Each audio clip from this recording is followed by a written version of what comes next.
Hey guys, Desolate Magic here, and it's time for another overlooked but awesome card, and this one really took me by surprise. I'm mostly surprised that I've never heard of it, considering the power level of this card.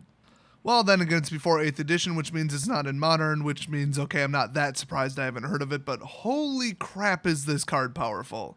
And as is the norm with pre-8th edition cards, this is legal in Commander. Shockingly, it's still legal in Legacy and Vintage.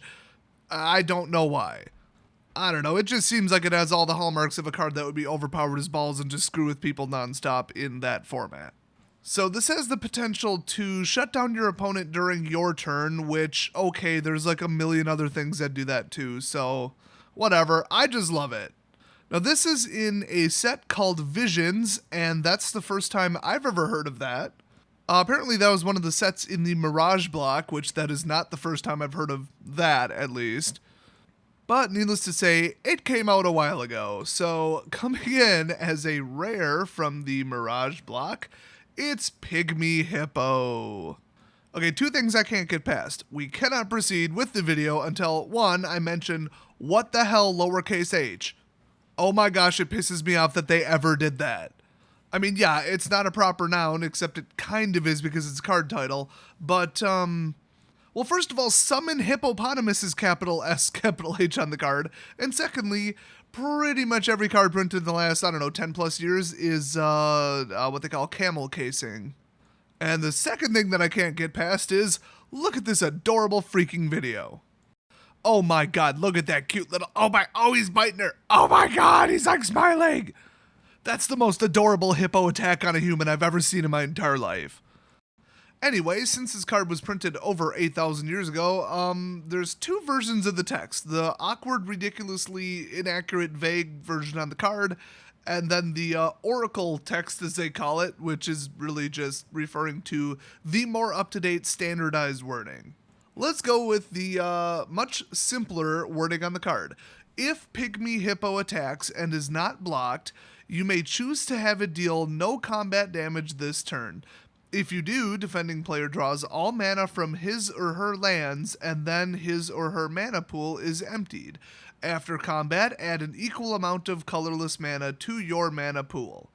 Very straightforward, very understanding of the intent. Let's read the lawyer version. I can't wait to see what fresh hell they came up with to explain this with modern terms. Whenever Pygmy Hippo attacks and isn't blocked, you may have defending player activate a mana ability of each land he or she controls and empty his or her mana pool. If you do, Pygmy Hippo assigns no combat damage this turn, and at the beginning of your next main phase this turn, you add an equal amount of colorless mana to your mana pool equal to the amount of mana emptied from that player's mana pool this way. Okay, that actually wasn't that bad. That probably is actually a more accurate one. Now, mana abilities of lands are debatable. Like, how do you handle Nykthos? They're both kind of mana abilities. I am so not going to answer that specific question because it's a nightmare. Look up the card ruling if you really want.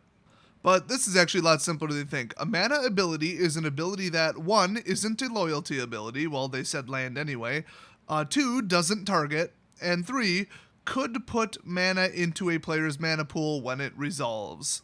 So the could part is very important because that's like, okay, you could choose to gain life or gain mana. Well, it could gain mana, so you have them activated as though it did, I think. Either that or they get to choose or something. It's a nightmare. This whole card's a nightmare, but if you think about what it does, holy crap. I mean, if they didn't respond to you swinging, as soon as your opponent gets done declaring blockers, you then assess the condition and say, was it blocked or not? So before combat damage resolves, it's like a delayed trigger, kind of. It's not really delayed, it's like a timing-based trigger or something. I'm sure there's a term for it.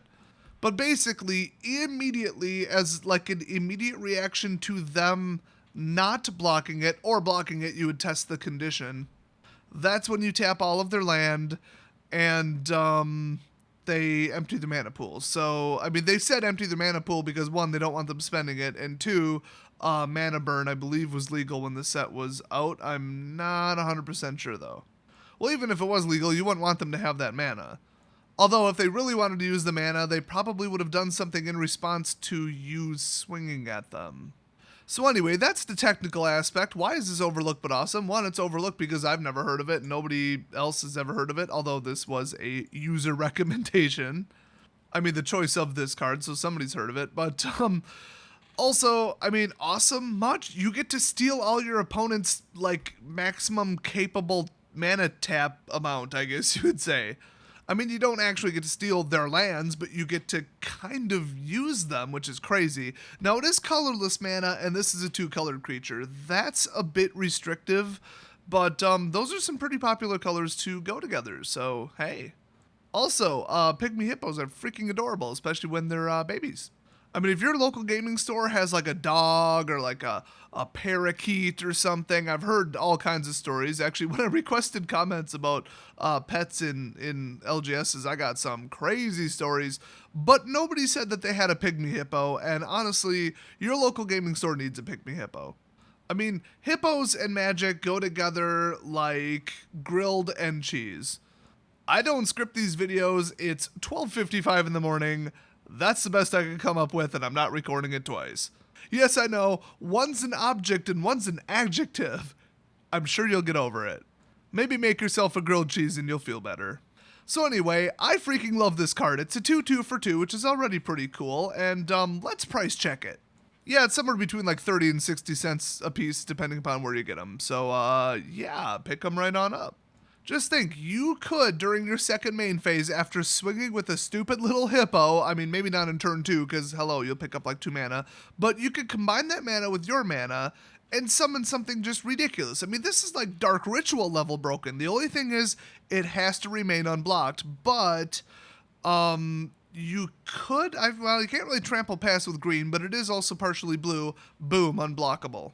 Also, to an extent, it keeps your opponent from using certain control cards during your second main phase, so you're free and clear to summon whatever the heck you want. Now, I'm not 100% sure about this, but I am about 99% sure. In response to this trigger going on the stack, your opponent could simply just tap all their lands.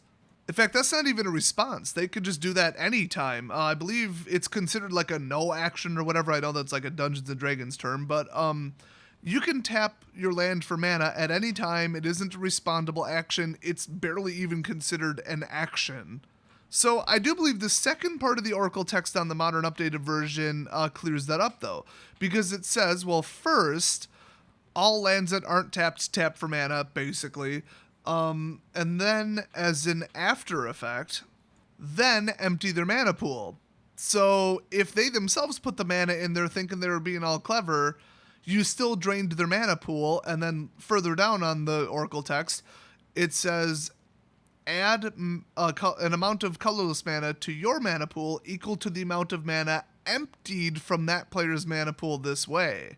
So the funny thing is, if they have a creature, this is out there, I don't even think this exists, but if they have a creature that says every time that this creature doesn't block during combat, you gain 5 colorless mana, guess what? You failed to choose it as blocker. Oh, now you got 5 mana in your pool.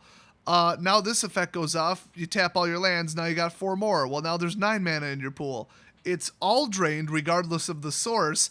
And the after effect, or delayed trigger, I guess you could say, or delayed effect, whatever, that doesn't really care where the mana actually came from. I know it sounds like that wording-wise, but that's just not how it's worded. So strangely enough, if they found another way during Declare Blocker's phase to generate mana and were unwise enough to do it, you would also get that mana. So that's why they can't really weasel their way out of this card other than, you know, blocking it. And if they do block it, give it a big old green boost spell. Turn that pygmy hippo into a titanic hippo with titanic growth. Or strap wings to it, and then you've basically got that cheat code from Age of Mythology, and zoom right past him, or make it unblockable. I don't care. This is just the perfect creature. I absolutely love everything about it, and it could make some very broken stuff happen. So if you are running these 2 colors in your commander deck, I cannot recommend more that you put this creature in there just to start screwing with people. It's just too funny. Plus, it's just a 2/2 for 2. I mean, do you want them taking out your, like, spell cloner or, like, your giant flying sphinx? No, have them, lightning rod this thing, which lightning rodding is when you put out like a decoy ish that they're like, oh my gosh, I gotta get rid of that. But it's more like a self-contained annoyingness instead of like a really important combo piece or a tribal or like a synergistic card.